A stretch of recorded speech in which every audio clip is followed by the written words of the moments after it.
ሰላም የተወደዳችሁና የተከበራችሁ የህይወት ቲቪ ተመልካቾቻችን ከአባታችን ከእግዚአብሔር ከጌታም ከኢየሱስ ክርስቶስ ሰላምና ጸጋ ለእናንተ ይብዛ።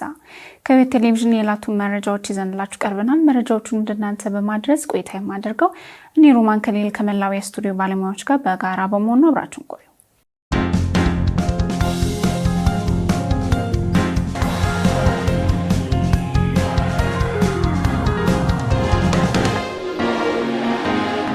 ቀዳሚ ወዳረግነው መረጃችን ስናልፍ የኢትዮጵያ ቃለ ሕይወት ቤተክርስቲያን ስድስተኛ ዙር የዓለም አቀፍ ሚስዮናውያን ላኪ ቤተክርስቲያናት መሪዎች የምክክር ጉባኤ በኢትዮጵያ ቃለ ሕይወት ቤተክርስቲያን በኩሪፍቱ ማዕከል ለ4 ቀናት ተካሂዷል። ጉባኤውም የሚስዮናውያንን አገልግሎት ለማጠናከር አገልግሎቱ ተመክሮችን ለመለዋወጥና በቀጣይ የሚደረጉ የወንጌል ስራዎችን አጠናክሮ ለማስቀጠል ያተኮረ ነበር ተብሏል። ዝርዝር መረጃ አለን፣ ተከታትለን እንመለስ። ከሰኔ 17 እስከ 20 ቀን 2018 ዓ.ም በኢትዮጵያ ቃለ ሕይወት ቤተክርስቲያን ኩሪፍቱ ማዕከል የተካሄደው ስድስተኛ ዙር ዓለም አቀፍ ሚስዮናውያን ላኪ ቤተክርስቲያን መሪዎች የምክክር ጉባኤ የኢትዮጵያ ቃለ ሕይወት ቤተክርስቲያን ምክትል ዋና ጸሐፊ ዶክተር ወንድሙ አበበ፣ የኢትዮጵያ ቃለ ሕይወት ቤተክርስቲያን የሚሽን መምሪያ ኃላፊ ዶክተር ቀለሜ ቃና፣ የኢትዮጵያ ቃለ ሕይወት ቤተክርስቲያን የግሎባል ሚስዮናውያን አስተባባሪ መጋቢ ተስፋዬ አባዱራ እንዲሁም ከናይጄሪያ የመጡት የኢሲደብሊውኤ የቀድሞ ፕሬዝዳንት ዶክተር ስቲቨን ባባ፣ ከአሜሪካ የመጡት የወንጌል ስርጭት አገልግሎት ዓለም አቀፍ ዳይሬክተር ፓስተር ዋክስ ጃክሰንን ጨምሮ ከተለያዩ ዓለም ሀገራት የመጡ የቤተክርስቲያን መሪዎች፣ ሚስዮናውያን፣ የቀጠና መሪዎች፣ አስተባባሪዎች በመርሃ ግብሩ ተሳታፊ ሆነዋል። በመርሃ ግብሩ መክፈቻ ላይ የቤተክርስቲያኒቱ ምክትል ዋና ጸሐፊ የሆኑት ዶክተር ወንድሙ አበበ የቤተክርስቲያኒቱ የሚስዮን አገልግሎት የጀመረው ከ1920 ዓ.ም ጀምሮ በተከታታይ ያደገ መምጣቱን ገልጸው በአፍሪካ ውስጥ ሚስዮናውያንን በመላክ ቀዳሚ ከሆኑ ቤተክርስቲያናት መካከል መሆኗንም ጠቅመዋል። ቤተክርስቲያናችን የወንጌል ተልዕኮ በማስፋት ሚስዮናውያንን ወደ ተለያዩ የዓለም ክፍሎች በመላክ ትልቅ ስራ እየሰራች ነው። ትኩረታችንም ተጨማሪ ሚስዮናውያንን በማሰልጠን ወደ ተልዕኮ መስኮች መላክ መሆን አለበትም ብለዋል። በጉባኤው ላይ ሚስዮናውያን በአገልግሎት መስካቸው ያጋጠሟቸውን ፈተናዎች፣ የተገኙ ውጤቶችና የወደፊት እቅዶቻቸውን በማቅረብ ከተሳታፊዎች ጋር ልምድ ተለዋውጠዋል። በተጨማሪም ለሚስዮናውያን ጸሎት መደረግ እንዳለበትም ጥሪ አቅርበዋል። የሚስዮናውያንን ስራ የሚያስተጓጉሉ ተግዳሮቶች በሰፊው ተወያይተዋል። በተጨማሪም ከተለያዩ ቀጠናዎች የመጡ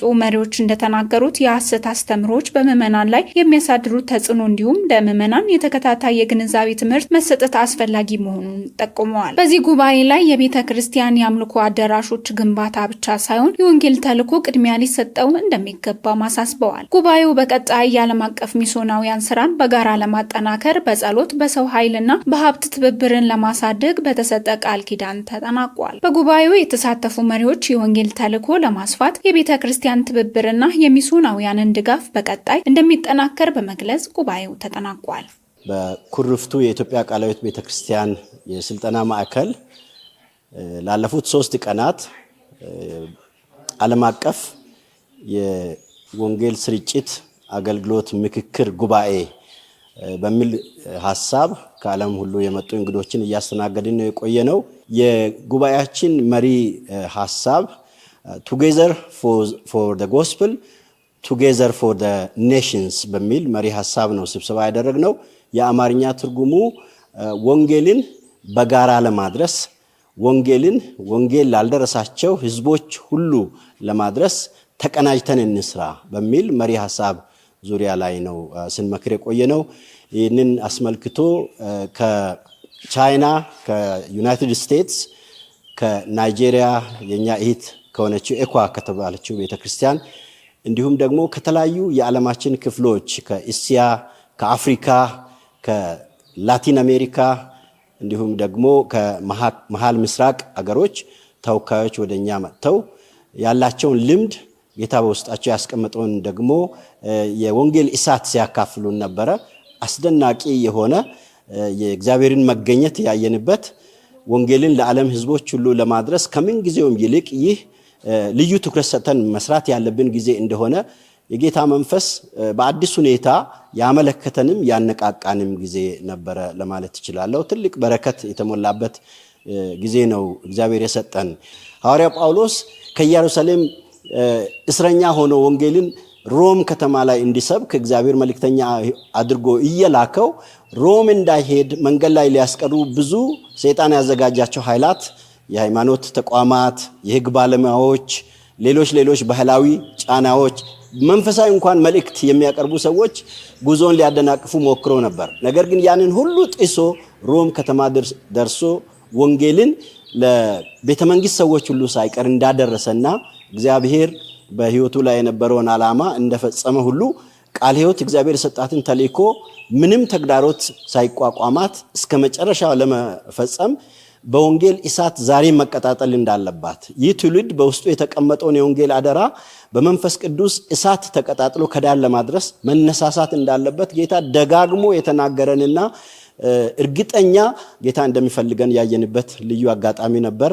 ስለዚህ በጣም እግዚአብሔርን እናመሰግናለን። ይህንን መልእክት ለምትሰሙ ለኢትዮጵያ ቃለ ሕይወት ቤተክርስቲያን አባላትና ለሰፊው ወንጌላውያን የኢትዮጵያ ወንጌላውያን አማኞች በሙሉ ያለን መልእክት እግዚአብሔር የኢትዮጵያ ቃለ ሕይወት ቤተክርስቲያንን የኢትዮጵያን ወንጌል አማኞችን ለትልቅ ዓላማ ይፈልገናል።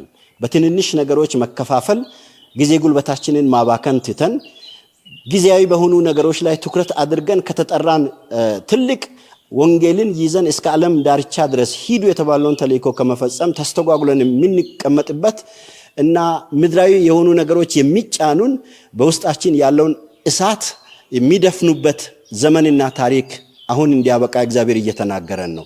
ይህን በማስተዋል ሁላችንም ልብ ለልብ እጅ ለእጅ ተያይዘን ሰንሰለት ፈጥረን ጊዜው ሰንሰለት ፈጥሮ ለእግዚአብሔር ዓላማ የመሰለፍ ጊዜ መሆኑን አውቀን እንድንነሳሳ ይህ እኛን የዘለቀው የእግዚአብሔር መልእክት ጉልበት ለእናንተም እንዲደርስ በክርስቶስ ፍቅር ልናካፍላችሁ እንወዳለን። ወንጌልን በኢትዮጵያ ውስጥ ወንጌልን በአፍሪካ ወንጌልን በመላው ዓለም ወጥተን ለመስበክ ይህ ለኛ የእግዚአብሔር ጊዜ ነው።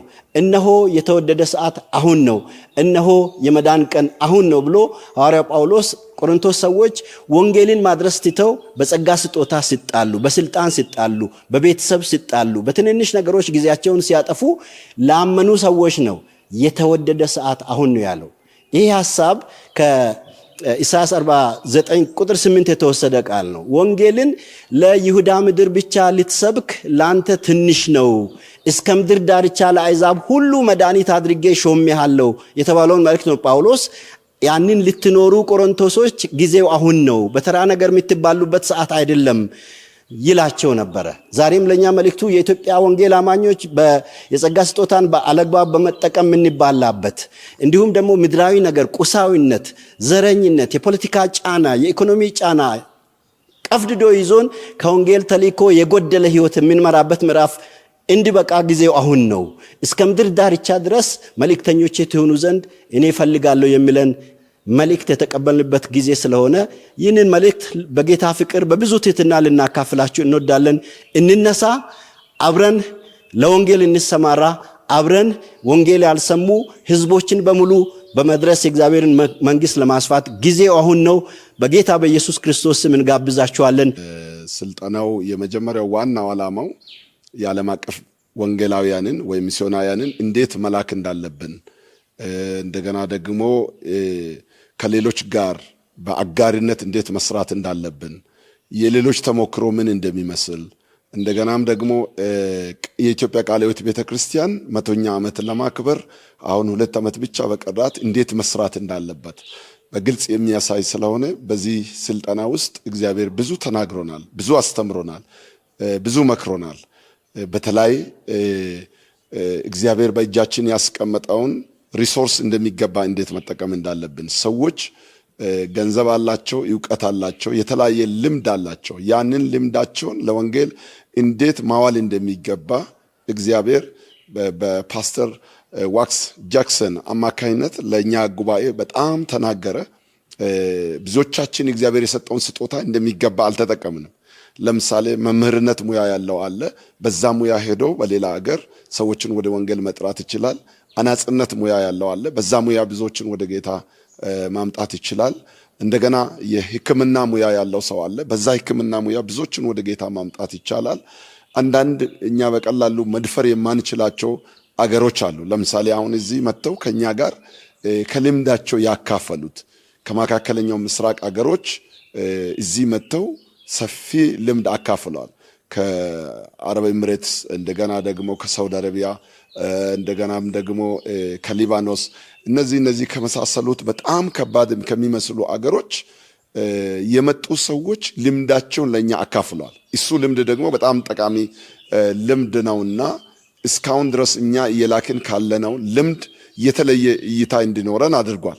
ስለዚህ ይሄን መልእክት ለሚሰሙት ሁሉ ለማስተላለፍ የሚፈልገው እግዚአብሔር ወንጌልን በተለያየ መንገድ ወደ ዓለም አቀፍ ወስዶ እየሰራ ነው። ስለዚህ አንዱ በጣም የገረመኝ ነገር ከ60 በላይ ቤተክርስቲያናት በመካከለኛው ምስራቅ እንዳሉ ሰምተን ገርሞናል።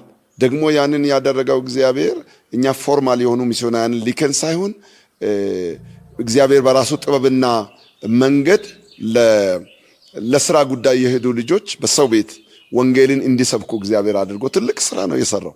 ስለዚህ ለኢትዮጵያ ቃለ ሕይወት ቤተክርስቲያን ይሄ ደግሞ ትልቅ የማንቂያ ደወል ነው።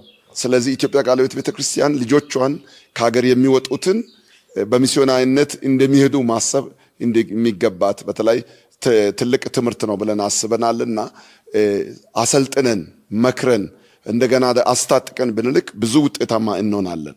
ሌላው ደግሞ ሰዎች ከሰዎች ህይወት ያየ ነው። ለምሳሌ ዶክተር ስቲቨን ባባ የቀድሞ የናይጄሪያ ኢኳ ቤተክርስቲያን ፕሬዝዳንት የሆኑት በሰርቲፋይድ የሆኑ አካውንታንት ነበሩ። ያን ሁሉ ትተው ለጌታ ወንጌል ራሳቸውን መስዋዕት ለማድረግ ከባለቤታቸው ጋር በወረቀት ፈርመው ወስነው እንደተነሱ እግዚአብሔርም እሳቸውን ተጠቅመው በናይጄሪያ ምድር ትልቅ ስራ እንደሰራ ለህይወታችን ትልቅ መልእክት አግኝተናል። ስለዚህ ለጌታ ወንጌል መስዋዕት ለመሆን ሰው ሁሉ መዘጋጀት አለበት። ምክንያቱም ክርስቶስ ሞቶ ነው እኛ የዳን ነው። እኛ ራሳችንም ምቾታችን ትተን ካልሄድን በስተቀር ለኛ የሚመቸው ነገር ብቻ ከመረጥን ወንጌል እንደዚሁ አይሄድም። በነዛ የመጣው የመስዋዕትነት ወንጌል በእኛ ዘመን በሰፈራችን በመንደራችን መቅረት የለበትም። የኢትዮጵያ ቃለ ሕይወት ቤተክርስቲያን አሁን የጀመረችውን የወንጌል ቆራጥ ተልእኮ እስከ መጨረሻ እንደምትቀጥል አምናለሁ። ለመጀመሪያ ጊዜ ኢትዮጵያ ቃለ ሕይወት ቤተክርስቲያን የዛሬ 29 ዓመት እና 30 ዓመት አካባቢ ለመጀመሪያ ጊዜ ወደ ህንድ ነበር ሚስዮናውያን ለአጭር ጊዜ ተልእኮ የተላኩት። በዛ ጊዜ ዶክተር ሃዊ ብራንት የሚባሉ ትልቅ አባት የኢትዮጵያ ቃለ ሕይወት ቤተክርስቲያን ዶክተር ሙላቱ ባፋን የቃለ ሕይወት ቤተክርስቲያን ጊዜዋ አሁን አልደረሰም ወይ ለወንጌል ተልእኮ ሚስዮናውያን ለመላክ ብለው ሲጠይቁ የሰጡት ምላሽ እጅግ የምደነቅበት ነውና እዚህ ቦታ ላይ ነው የሰማሁት። በርግጥ አልፏል፣ ጊዜው አልፎናል፣ አልደረሰም ሳይሆን በጣም በእጅጉ ዘግይተናል፣ አልፏል ብለው ያኔ ልከዋል። አሁንም ኢትዮጵያ ቃለ ሕይወት ቤተክርስቲያን የኢትዮጵያ ምድር እንድትባረክ በዓለም ላይ ወንጌል የማድረስ ተልኳችን እንድንፈጽም ከፍተኛ ጥሪ የቀረበበት ነው። ይሄን ጥሪ ተልእኮ እንደ ቃለ ሕይወት ተቀብለናል። በዚህ በምክክር ጊዜያችን ውስጥ ምን እንስራ፣ ምን እናድርግ፣ ተግዳሮቱ ምንድነው የሚሉ ጥያቄዎች ተነስተው ይሄንንም በቡድን ተወያይተን ላገኘነው ድል እግዚአብሔርን እያመሰገንን እንደገና ቻሌንጁ ምንድነው፣ ይሄንስ እንዴት ነው የምንቋቋመው የሚለውንም ሐሳቦችን አንስተን በመፍትሄ ሐሳቦች ላይ የተነጋገርንበት ጊዜ ነበረና ሌላ ወንጌላውያንን ሚስዮናውያንን ከሀገር ውጭም ከውጭ ሀገርም ተቀብለን መልሰን እንልካለን። በእኛ እጅ እግዚአብሔር በእጃችን አለ። የአባቶች ወንጌልን ያገለገሉ የአባቶች ታሪክ ደግሞ በእጃችን አለ። ያንን ታሪክ እንደግማለን፣ እንቀጥላለን። አገር በቀል የሆኑ ከየትኛውም ክፍለ ዓለም ላኩልን፣ እኛ ባጀት ችለን በአገራቸው ላይ ወንጌል እናሰራለን በሚል ቃል ገብተው ተነጋግረው ነው የኛ ቀጠና እየሄዳ ያለው።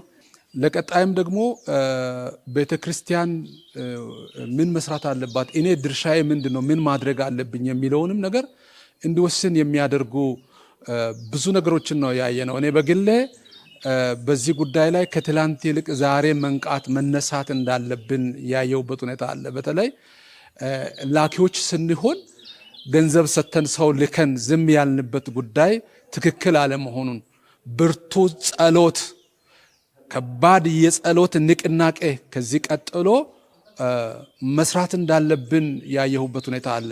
My name is Wick Jackson. I'm from the United States. I'm the International Director of Envoy International. ዊክ ጃክሰን እባላለሁ። የመጣሁት ከዩናይትድ ስቴትስ አሜሪካ ነው። በወንጌል ስርጭት አገልግሎት ውስጥ ዓለም አቀፍ ዳይሬክተር ሆኜ በመስራት ላይ እገኛለሁ። የዚህ ስብሰባ ዋና ዓላማ በኢትዮጵያ የሚገኙ የተለያዩ ብሔሮችን አንድ ላይ በማሰባሰብና ስለ ወንጌል መምከር ነው። በዚህ ከቃለ ሕይወት ቤተክርስቲያን ጋር እየሰራን እንገኛለን። በጣም የሚገርም ድንቅ ጊዜ አብረን አሳልፈናል። እግዚአብሔር አምላክ ያሳየኝ አንድ ነገር ስለ ሚስዮናዊነት አገልግሎትና እንቅስቃሴ የነበረኝን እውቀት በጣም ዝቅተኛ እንደነበረ ነው። በአንጻሩ የቃለ ሕይወት ቤተክርስቲያን እጅግ በሚገርም ሁኔታ በሚስዮናዊነት አገልግሎት ላይ እየተሳተፈች ትገኛለች። እኔ ደግሞ ይህንን ጽናቷን ፈጽሞ አላውቅም ነበር። አሁን በዓለም ዙሪያ በርካታ ህዝቦች በወንጌል እየተደረሱ ይገኛሉ። በተለያዩ የሚዲያ አውታሮች ማለትም በቲቪ እና በሌሎች ማህበራዊ ሚዲያዎች አማካኝነት ሰዎች በወንጌል እየተደረሱ ነው። ይህ ደግሞ የእግዚአብሔርን የልብ ሐሳብ በሚገባ ለመተባበር በማገዝ ላይ ይገኛል። ይህ መሰባሰብ በተለያዩ የሥራ መስኮች ላይ የተሰማሩ የተለያዩ ወገኖችን በማሰባሰብ ለማገናኘት ይረዳል። እንደ ፓኪስታን፣ ባንግላዴሽ፣ የተባበሩት አረብ ኤሚሬቶች ወዘተ በዚህ ወንጌል ተልእኮ እየተደረሱ ይገኛሉ። ሚስዮናውያን በኮሚኒኬሽን አውታሮች ተሳስረዋል። ይህ ለዓይናችን ድንቅ ነገር ነው። እዚህ በመገኘቴ በጣም ደስተኛ ነኝ። የቃለ ሕይወት ቤተክርስቲያን እያደረገችው ያለውን ስራ የማይታመን ድንቅ ነገር ነው። እኛም በየግላችን እኔ ምን ማድረግ ይኖርብኛል፣ ምን ላግዝ እችላለሁ ማለት ይኖርብኛል። ቤተክርስቲያኒቱ ለሚስዮናውያን የምታደርገው ድጋፍና ክትትል የሚደንቅ ነው። እዚህ በመገኘቴ ጌታን እባርካለሁ። Reverend Dr. Stephen Babapanya. I am the Vice President of the Christian Association of Nigeria. ሪቨረንድ ዶክተር ስቲቭ ባባያ እባላለሁ። የናይጄሪያ ክርስቲያኖች ማህበር ምክትል ፕሬዝዳንት ነኝ። ከዚህ በተጨማሪም በናይጄሪያ የሚገኙ ወንጌላውያን ቤተክርስቲያናት የሚዲያ ፕሬዝዳንትም ነኝ። ይህ መድረክ ሚስዮናዊነትን በአገር አቀፍ ብቻ ሳይሆን በዓለም አቀፍ ደረጃም ምክክር የሚደረግበት ነው። እኛ እዚህ የተገኘነው በሚስዮናዊነት አገልግሎት ላይ ያለንን የካበተ ልምድ ለማካፈል ነው። እዚህም በመገኘታችን ከእናንተ ጋር ሀሳብ እንካፈላለን፣ እርስ በርስ እንበረታታለን፣ ለአገልግሎቱ የሚረዳ ወንድማዊ ትስስር እንፈጥራለን። ይህንን በማድረጋችንም እስካሁን ድረስ በጥቂት ብቻ በተደረሱ አሊያም ጭራሹን በወንጌል ወዳልተደረሱ ሀገራት ለመዘርጋት የሚያስችለንን ስልት እንነጋገራለን። ይህ እንግዲህ አሁን የተሰባሰብንበትን ዓለም አቀፍ ሚስዮናዊነት የምክክር መድረክ ዓላማ የሚገልጽ ነው። እዚህ ሳለን ልብ የሚነኩና እግዚአብሔር በወንጌል ሥራ ውስጥ የሰጠንን አበረታች ድል በመናገር ሰዎችን አነቃቅተናል። ጌታ ኢየሱስ ተመልሶ እንደሚመጣ እያመንን ተጋግዘን እንሰራለን። የሰሜን ምስራቅ አዲስ አበባና አካባቢው ቃለ ሕይወት ቤተክርስቲያን ህብረት አመራሮች በካራ ቃለ ሕይወት ቤተክርስቲያን ጉብኝት አደረጉ። ባልደረባችን ጽጌረዳ አለሙ ተጨማሪ ያላት። የሰሜን ምስራቅ አዲስ አበባና የአካባቢው ቃለ ሕይወት አጥቢያ ህብረት ስራ አስፈጻሚ ኮሚቴ በካራ ቃለ ሕይወት አጥቢያ ቤተክርስቲያን በማድረግ ከአጥቢያው አመራሮች ጋር ውይይት አካሂዷል። የጉብኝት ዓላማ የአጥቢያውን አመራሮች ማበረታታት፣ በወንጌል አገልግሎት እንዲጸኑ ማበረታታት፣ ምዕመናን ከወቅታዊ የሐሰት ትምህርቶች መጠበቅ፣ የእግዚአብሔር እውነተኛ ቃል እንዲያስተምሩ ማሳሰብ መሆኑንም ገልጸዋል። በውይይቱ ላይ በተጨማሪ ቤተክርስቲያኒቱ ለላይ መዋቅሩ በምታበረክተውም የአስራት ከአስራት አስተዋጽኦ በወቅቱ በታማኝነት መፈጸም የወንጌል ተልእኮን በጋራ ለማስፈጸም ወሳኝ መሆኑንም ተጠቁሟል። የአጥቢያው አመራሮች በበኩላቸው በጉዳይ ላይ አስቀድመው መወያየታቸውን በመግለጽ የአስራት ከአስራት አስተዋጽኦን በወቅቱ ለመፈጸም መወሰናቸውንም ገልጸዋል። እንዲሁም ከህብረቱ የተሰጡ መሪዎችን በታማኝነት ተግባራዊ ለማድረግም ቃል ገብተዋል። ጉብኝቱ በአጥቢያ ቤተክርስቲያኒቱ በህብረት መካከል ያለውን ትብብር በማጠናከር የወንጌል አገልግሎት በአንድነት ለማስፋፋት ያለመ መሆኑንም ተገልጿል። የኢትዮጵያ ወንድማማቾች ቤተክርስቲያን ከዓለም አቀፍ የመጽሐፍ ቅዱስ አስተማሪዎችና አመራሮች ኔትወርክ ጋር የ5 ቀናት መርሃ ግብር አካሄደች። ባልደረባችን ዮናስ ተስፋዬ ተጨማሪ ያለው። የኢትዮጵያ ወንድማማቾች ቤተክርስቲያን ከዓለም አቀፍ የመጽሐፍ ቅዱስ አስተማሪዎችና አመራሮች ኔትወርክ ጋር የ5 ቀናት መርሃ ግብር አካሄደች። የኢትዮጵያ ወንድማማቾች ቤተክርስቲያን ከዓለም አቀፍ የመጽሐፍ ቅዱስ አስተማሪዎችና አመራሮች ኔትወርክ ጋር በመተባበር ለ5 ቀናት የቆየ የዓለም አቀፍ ስብሰባና ስልጠና አካሂዳለች።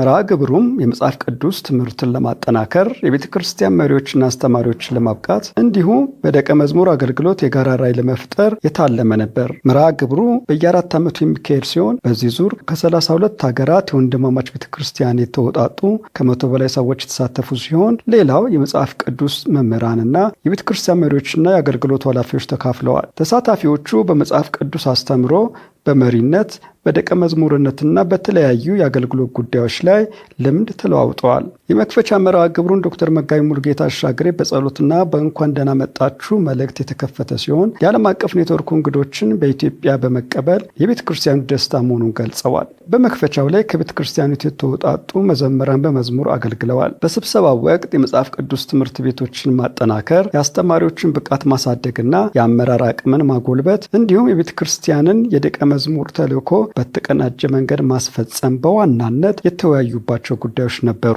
ተሳታፊዎቹ በተለያዩ ሀገራት የተገኙ የአገልግሎት ልምዶችን በመካፈል የመጽሐፍ ቅዱስ ትምህርትን በዘመናዊ ሁኔታ እንዴት ማስተማር እንደሚቻል፣ አዳዲስ ትውልዶችን በእውነተኛው የእግዚአብሔር ቃል ላይ እንዴት ማጽናት እንደሚገባና በዓለም አቀፍ ደረጃ ያለውን የአገልግሎት ትብብር ለማጠናከር በሚያስችሉ መንገዶች ላይ ሰፊ ውይይት አካሂደዋል። አዘጋጆቹ እንደገለጹት እዚህ መርሃ ግብር ዋና ዓላማ የመጽሐፍ ቅዱስ ትምህርት ቤቶችን ማበረታታት፣ የወንጌል አገልግሎትን በጠንካራ የመጽሐፍ ቅዱስ መሰረት ላይ ማቆምና የቤተ ክርስቲያኒቱ የደቀ መዝሙር ተልእኮ በተቀናጀ አሰራር እንዲጠናከር ማድረግ ነው። በመጨረሻም ተሳታፊዎቹ የመጽሐፍ ቅዱስ ትምህርትን በቤተ ክርስቲያናችን ይበልጥ ለማጠናከር፣ ብቁ መሪዎችን ለማፍራት፣ የደቀ መዝሙር አገልግሎትን ለማስፋት፣ በዓለም አቀፍ የወንድማማቾች ቤተ ክርስቲያን መካከል ያለውን ትብብር ይበልጥ ለማጠናከር በጋራ ቃል በመግባት መርሃ ግብሩን አጠናቀዋል። Good day to you. My name is Frederik Walraven. I'm from the Netherlands. ስሜ ፍሬድሪክ ዋልራቫን ይባላል። የመጣሁት ከኔዘርላንድ ሆላንድ ነው። እኔ በዓለም ዙሪያ ከ150 ሀገሮች ውስጥ የሚገኘውን ወደ 40 ሺህ የሚጠጉ ቤተ ክርስቲያናትን የሚያገለግለውን IBCM ኔትወርክ ኢንተርናሽናል ብራዘር ኮኔክሽን ኔትወርክ ሰብሳቢ ነኝ። የእኛ የእውቅና ስም IBCM ዓለም አቀፍ የወንድማማቾች ግንኙነት ምስረታ ማለት ነው። እኛ የምናደርገው ሰዎችን በጉባኤዎች ወይም በኮንፈረንሶች ማገናኘትና በዓለም ዙሪያ ባሉ በብዙ አገሮች ውስጥ ወደሚገኙ ጥሩና ጠቃሚ ግብዓቶችን በመምራት ሰዎችን ማበረታታት፣ ማነሳሳት፣ መቅረጽ ወይም ማነጽ ነው። ዛሬ በአዲስ አበባ በመገኘታችንና ለየት ላለ ዓላማ እዚህ በመሆናችን በጣም ደስተኞች ነን። እዚህ የተገኘነው በዓለም ዙሪያ የሚገኙ ሁሉንም መደበኛና መደበኛ ያልሆኑ የመሰረታዊ ደረጃ ማሰልጠኛ ተቋማትን ለሚያቅፈው ለወንድማማቾች የስልጠና ትስስር ጉባኤ ነው። እኛ እዚህ የመጣነው ከ32 በላይ አገሮች የተወከሉ ወደ 110 የሚጠጉ ልዑካን ስንሆን እየተማርን ያለነው የሰው ልጅ የመሆን ስነ መለኮት በሚለው ጭብጥ ዙሪያ ነው። እውነተኛ ሰው መሆን ማለት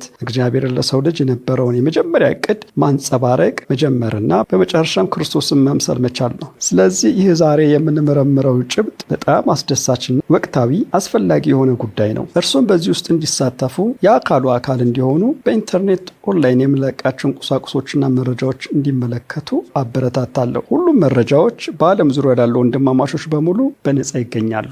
መጋቢ ሙሉጌታ አሻግሬ ይባላለሁ። ዛሬ የተገናኘ ነው የወንድማማች ቤተክርስቲያን በዓለም አቀፍ ደረጃ የመጽሐፍ ቅዱስ ተማሪዎች፣ አስተማሪዎች፣ የመጽሐፍ ቅዱስ የስልጠና ስራ የሚሰሩ ወንድም እህቶችን ለማበረታታት በተዘጋጀ ፕሮግራም ላይ ነው። በዓለም አቀፍ ደረጃ የወንድማማች ቤተክርስቲያን በ150 ሀገሮች ውስጥ አለች። አፍሪካ ውስጥም ከ30 በላይ አፍሪካ ሀገሮች ውስጥ የወንድማማች ቤተክርስቲያን አለች። ኢትዮጵያም ውስጥ የወንድማማች ቤተክርስቲያን አለች። በ1944 ዓመተ ምህረት የተመሰረተች ናት። ጌታ ቢፈቅድ በሚቀጥለው ዓመት 65ኛ ዓመታችንን እናከብራለን። በተለይ የዚህ ስብሰባ ዋና ዓላማ በዓለም አቀፍ ደረጃ የወንድማማች ቤተክርስቲያን የመጽሐፍ ቅዱስ ተማሪዎችን ለማበረታታት፣ ስልጠናዎችን ለማበረታታት እና ለማስተማር ነው። ዓላማው ይሄ ነው። በየ4 ዓመቱ የሚዘጋጅ ፕሮግራም ነው። በተለይ በተደጋጋሚ የተደረገው አሜሪካን ሀገር በኢሊኖይስ ግዛት ቺካጎ በስተሰሜን በኩል ዲቡክ በተባለ ቦታ ነበር። ግን እኛ ሐሳብ አቀረብን። አየሩም አዲስ አበባ ጥሩ ነው፣ ወጪውም ይቀንስላችኋል፣ ደግሞ ኢትዮጵያንም ብታዩት ጥሩ ነው ብለን ጋበዝናቸው። የዛሬ 4 ዓመት እነሱም ፈቅደው ወደ ኢትዮጵያ መጡ። ከ32 ሀገራት የተውጣጡ ተወካዮች ናቸው አሁን እዚህ ያየለን ያለ ነው። እንግዲህ የስልጠናው ዋና ዓላማ ቤተ ክርስቲያን የደቀ መዝሙርነት አገልግሎቷን እንድትወጣ፣ ደቀ መዝሙር የማድረግ ስራዋን እንድትወጣ፣ የማሰልጠን የማስተማር ስራዋን እንድትወጣ ለማድረግ ነው። በተለይ አጥቢያ ቤተክርስቲያናት ይህንን አገልግሎት እንዲያስፋፉት፣ እንዲቀጥሉት ለማበረታታት የተዘጋጀ ፕሮግራም ነው።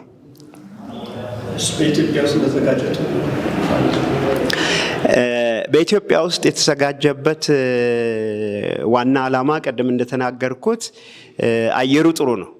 ያኔ ስናደርግ የነበረው የአሜሪካን በተለይ አንድ ዩኒቨርሲቲ ውስጥ ነበር ስናደርግ የነበረው ሙቀት ነበረ፣ ወበቅ አለው እና ብዙ ሰዎች ሲማረሩ አይተን ነው እስኪ እንሞክር አዲስ አበባ እንምጣ ብለን አዲስ አበባ እንዲደረግ ያሰብንበት ዋና ምክንያት ቤተክርስቲያናችን እንድትጠቀም ነው።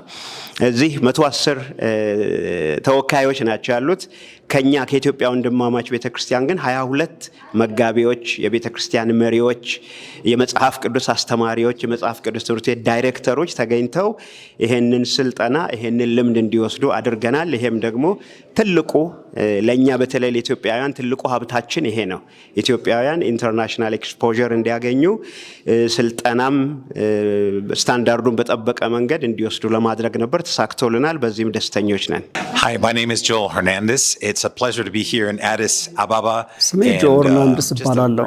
ከዩናይትድ ስቴትስ ነው የመጣሁት። በሚሽን አገልግሎት በማገልገል 50 ዓመት ሆኖኛል። ዛሬ በተገኘሁበት ስልጠና አንደኛ ሚሽን አገልግሎት ዛሬ በተገኘንበት ስልጠና ሚሽን አገልግሎት የክርስቶስ የወንጌል ተልእኮ ለሰዎች ሁሉ ማድረስ የሚል ሲሆን፣ ሁለተኛ ይህን አገልግሎት በመጽሐፍ ቅዱስ ድጋፍ በማድረግ ማስቀጠል ነው። በኢትዮጵያ በተለይም በአዲስ አበባ ያደረግነው ኮንፈረንስ ከተለያዩ ሀገራት የመጡ ተሳታፊዎች ግንኙነታቸውን በማጠናከር ለማስቀጠል ነው። ቀድሞ በተለያዩ ሀገራት ኮንፈረንሶችን ስናደርግ ቆይተናል። በቻይና፣ በብራዚል የመሳሰሉ በተለይም በዩኒቨርሲቲዎች በመጽሐፍ ቅዱስ ኮሌጆች ያደረግን ሲሆን የሀሳብ ልውውጥ ይደረግበታል፣ ይማማርበታል፣ አንዱ ከሌላው ይበረታታበታል። በዚህ ኮንፈረንስ እግዚአብሔርን ማመን እንዴት ይቻላል የሚሉ መንፈሳዊ እምነትን የሚያጠናክር ትምህርት ቀርቧል። በአዲስ አበባ ያለውን ቆይታችንን ወድጄዋለሁ። ደስተኛ ነኝ። በጣም ቆንጆ ሀገር መሆኗን ተመልክቻለሁ።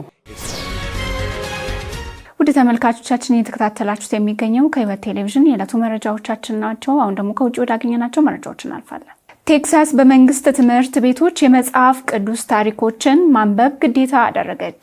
የአሜሪካ ቴክሳስ ግዛት የትምህርት ምክር ቤት በግዛቲቱ በሚገኙ 5 ሚሊዮን የህዝብ ትምህርት ቤት ተማሪዎች ላይ የመጽሐፍ ቅዱስ ታሪኮችን ማንበብ ግዴታ የሚያደርግ አዲስ እቅድ አጽድቀዋል። የውሳኔው ዝርዝሮች ከዘመናት በላይ የተሻገሩ የስነ ጽሑፍ ስራዎች እንደ ቻርልስ ዲከን ግሬት ኤክስፔክሽን እና የዊሊያም ሼክስፒርን ትራጀዲ ኦፍ ጁሊየስ ሲዛር ከመጽሐፍ ቅዱስ ታሪኮች ጋር ተካተዋል። ይህ አዲስ የንባብ መስፈርት ከ3 ዓመታት በኋላ ተግባራዊ እንደሚደረግም ይጠበቃል። የሪፐብሊካኖች የበላይ ባለው ምክር ቤት ውሳኔው 9 በመቶ በ9 ለ5 ድምጽ በአብላጫ ድምጽ ጸድቋል። ደጋፊዎች ተማሪዎች የአገሪቱን መሰረት የጣሉትን የአይሁድ ክርስቲያን ባህሎች ማወቅ አለባቸው በማለት ይከራከራሉ። የትምህርት ምክር ቤት አባላት ብራንድ ሆን በበኩላቸው መጽሐፍ ቅዱስ ከ60 ዓመታት በኋላ ለመጀመሪያ ጊዜ ወደ ትምህርት ቤቶች እየመለስን ነው ብለዋል። ተቃዋሚዎች በበኩላቸው ውሳኔው በሃይማኖትና በመንግስት መካከል ያለውን መለያየት የሚጥስ የሃይማኖት ነጻነትን የሚሸረሸርና የባህልን ብዝበዛነት የሚያጠብቅ ነው የሚል ትችትም እያቀረቡ ይገኛል። ይህ ውሳኔ በቴክሳስ የትምህርት ስርዓት ውስጥ ትልቅ መነጋገሪያ ሆኗል። መረጃውን ከክርስቲያን ቱዴይ ኒውስ አገኘ ነው። በቬንዙዌላ ለደረሰው የመሬት መንቀጥቀጥ አስቸኳይ ምላሽ እየተሰጠ መሆኑ ተነገረ። ተጨማሪ አለን። የቬንዙዌላ በተከታታይ በተከሰተ የመሬት መንቀጥቀጦች ምክንያት በርካታ ሰዎች ህይወታቸውን ሲያጡ በሺዎች የሚቆጠሩ ሌሎች ደግሞ ቆስለውና ከመኖሪያ ቤታቸው ተፈናቅለው ለከባድ ሰብአዊ ችግር ተጋልጠዋል። የአደጋው መጠን እየተገመገመ ባለበት ሁኔታ የሟቾች ቁጥር ከተመዘገበው በላይ ሊጨምር እንደሚችልም ተገልጿል። በዚህ አሳዛኝ ሁኔታ ምላሽ ለመስጠት የሚተንቀሳቀሰው የሰመሪታን ፐርስ በተጎዱ አካባቢዎች አስቸኳይ ሰብአዊ እርዳታ እያደረገ መሆኑንም አስታውቋል። ድርጅቱ በተለይም በሕክምና በንጹህ መጠጥ ውሃ አቅርቦት፣ በንጽህና በሳኒቴሽን አገልግሎት ላይ ትኩረት በማድረግ ለተጎዱ ማህበረሰቦች ፈጣን ድጋፍ እያቀረበ ነው። በአደጋው ምክንያትም ብዙ የጤና ተቋማት ጫና ውስጥ በመውደቃቸው የህክምና ቁሳቁሶች፣ የመጀመሪያ እርዳታ አገልግሎቶችንና ንጹህ ውሃ በእጅጉ አስፈላጊ ሆነዋል። በሳመሪታን ፐርስ በአካባቢው ካሉ አጋር ተቋማት ጋር በመተባበር እነዚህን አገልግሎቶች በፍጥነት ለመድረስ እየሰራ ነው። በተጨማሪም ድርጅቱ የመዳንና የእርዳታ ስራዎችን በተሳካ ሁኔታ እንዲቀጥሉ እንዲሁም በአደጋውም ለተጎዱ ቤተሰቦች፣ ለህክምና ባለሙያዎች፣ ለመንግስት አካላት ጥበብና ብርታት እንዲሰጣቸውም ክርስቲያኖች በጸሎት እንዲቆሙም ጥሪ ቀርቧል። ድርጅቱ እንደገለጸውም በቀጣዮቹ ቀናት የእርዳታ ፍላጎት ይበልጥ ሊጨምር ስለሚችል ከአጋር ተቋማትና ከአካባቢ ማህበረሰቦች ጋር በቅንጅት የህይወት ማዳን ስራው እንዲቀጥልም አስታውቋል። ውድ ተመልካቾቻችን የተከታተላችሁት ከህይወት ቴሌቪዥን የዕለቱን መረጃዎቻችንን ነበር። መረጃዎቹን ወደ እናንተ በማድረስ ቆይታ ያደረኩት ኒሩማን ከሌ ከመላው የስቱዲዮ ባለሙያዎች ጋር በጋራ በመሆን ነበር። ከቀሪ የህይወት ቴሌቪዥን መሰናዶች ጋር መልካም ቆይታ ይሆንላችሁ።